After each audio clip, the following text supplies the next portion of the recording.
Hello, everybody. We're here talking about a few things that happened at Georgia Heart Institution, or Institute, I should say.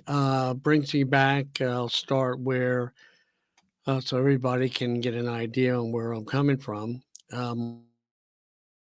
The genetic heart disease, and a year ago, she was seeing a cardiac person, and we knew that she had to have a mitral valve repaired. So we went to all these different doctors and places where where she had to get um, different things done so they would know what they would have to do. So appointment after appointment, it was like just unbelievable. It seemed like we went to 8 appointments. Then they decided the cardiologist in Blairsville, Georgia, decided to refer us to Dr. Guy, the Gainesville Heart Institute or Georgia Heart Institute. And when had a meeting with him or appointment with him, he said that my wife had small veins and arteries, and if he sees, if there's a problem, but they were small, he wasn't sure if he could actually do the robotic. Did he have permission to do an open heart surgery? And we said yes. So on June 12th, she went in for the operation. And during the operation, he did the robotic below her, down by the femoral artery, is where they did this incision before the robotic surgery, because it had to go through a heart pump. So they were attached two tubes, one to the femoral, one to the vein, and then they were ready to go. And then there's 3 laparoscopic type surgery, small incisions in 3 locations in her upper area. After the operation, they noticed that there was a problem where they put the tubes in and she wasn't getting, they kind of like kinked, kind of like putting a pencil in a coffee straw, and it kind of wrecked the sides of the vascular part. So they found out that the blood wasn't going down to her leg, and they had to go in and fix it. Otherwise, they said, quote, she might lose her leg. So she went back in. She was still under anesthesia. By the way, she was under anesthesia for 31 hours. And they tried to fix it. She came out. They noticed it wasn't fixed.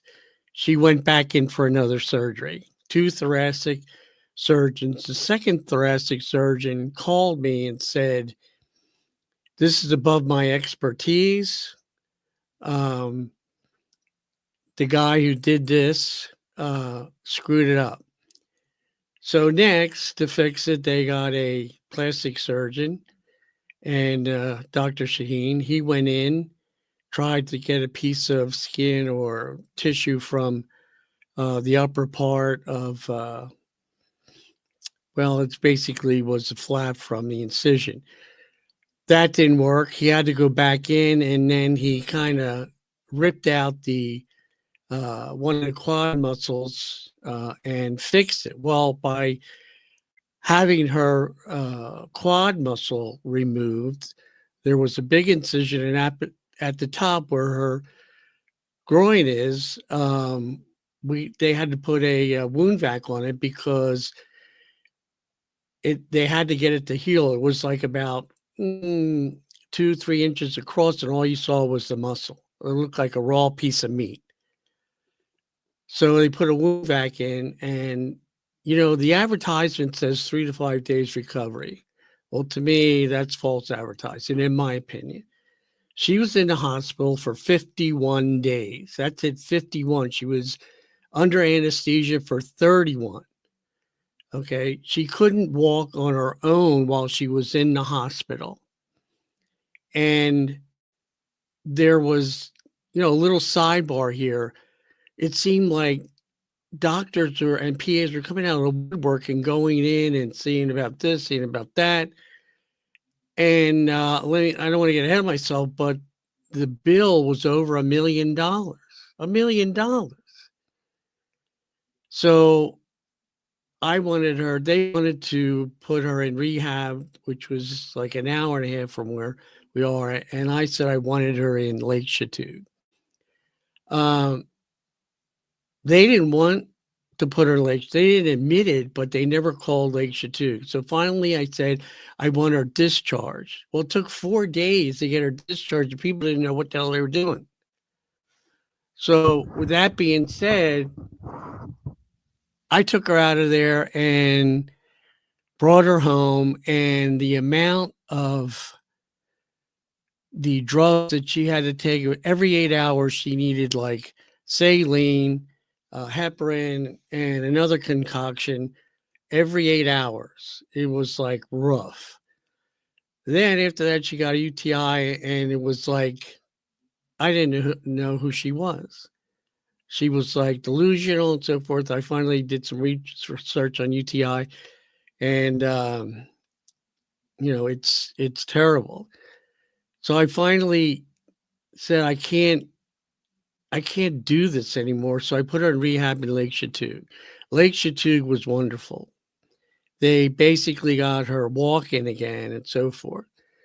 But she was in there like 21 days, and then also 20, 30 days of outside rehab and coming to the home, and also the nurse come in and change the bandages, and like 51, 20, you're talking like, all the way till June, July, August, about October, close to November. Right now, she's been walking for about 4 weeks. So from June 12th to 4 weeks ago, she couldn't walk.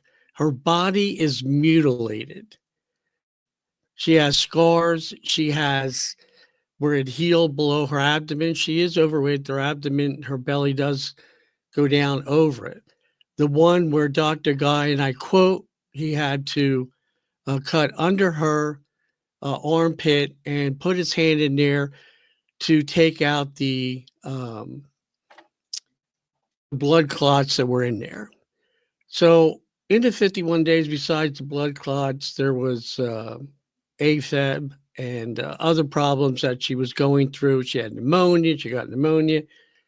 It was a nightmare. Now, what I would like to know is they still advertise, and they don't, if you recall, if you look at, when they have a new drug and they put it on TV and they say, don't take it if it does this, this, your eyeballs fall out, and I'm just being funny about it. But they don't do that with this particular operation. They say there's risk, but they still say that 3 to 5 days of recovery and you're out. And that's not true. Now, with that being said, about 2-3 years ago, there was another situation where another doctor at the Heart Institute / Georgia Hospital was sued for $3.3 million. Matter of fact, the attorney that sued him is the attorney I have right now. Eventually, I guess eventually left, but basically the hospital stood behind him. But he left, he resigned. But $3.3 million the hospital had to pay. Now they still say 3 to 5 days of recovery and you're out. That didn't help here. And if the drug companies have to put all these different situations and warnings and so forth, the Heart Institute is not doing that. All right. So did Dr. Guy screw up? Did he miscalculate how bad the vein and arteries were? Because after 4 more operations, that kind of proves to me you have to do, if you're in a lab and you got to do the experiment 4 times before you get it right, that's a problem. So right now, besides having a mutilated body, she has a tough time with her one leg. We had to a cardiac doctor at Emory here in Hiawassee. It's been working well. They looked over the medical records, and I know we're very litigious, but they didn't want to say anything. But they kind of looked at it like, and there were 4 other doctors that said that uh, the Heart Institute really did a number on you. Plus, you had the second vascular surgeon saying that Dr. Guy screwed up. So, I mean, let's say if it walks like a duck, so forth and so on. So, I'm very upset. My wife's 72 years old. And if this was going to be a touchy situation, which it proves in the medical records that it was, why didn't they do the open heart? I mean, what's the difference? She was 51 days in the hospital anyway. Now, my question is this: is the uh, robotic surgery cheaper for the hospital? Um, does the hospital pay only part of the $1 million? Why does Medicare have to pay for some of this when they screwed up 4 times? Well, let me correct that. When they had to do 4 operations to fix it, we won't call it a screw up. So I want everybody to think about this and understand that situations in a hospital are not what you think they are. So I'm going to go to the next phase and explain the doctor that got sued for robotic surgery in a different department and what happened there. As a matter of fact, it was on Fox 5 a few years ago. So,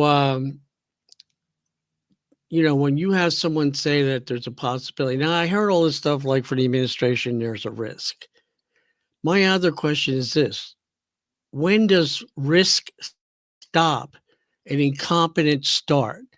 And I told this somebody, it's kind of like a smart ass remark. It's like they never told me when and I did get a sinus operation 8 years ago, that the risk of my balls falling off would be there. I mean, how many things would fall off and they just say that's the risk of doing the surgery? I can't believe that. So we have to evaluate how far risk goes or can go before we have to say it's not risk anymore, it's incompetence.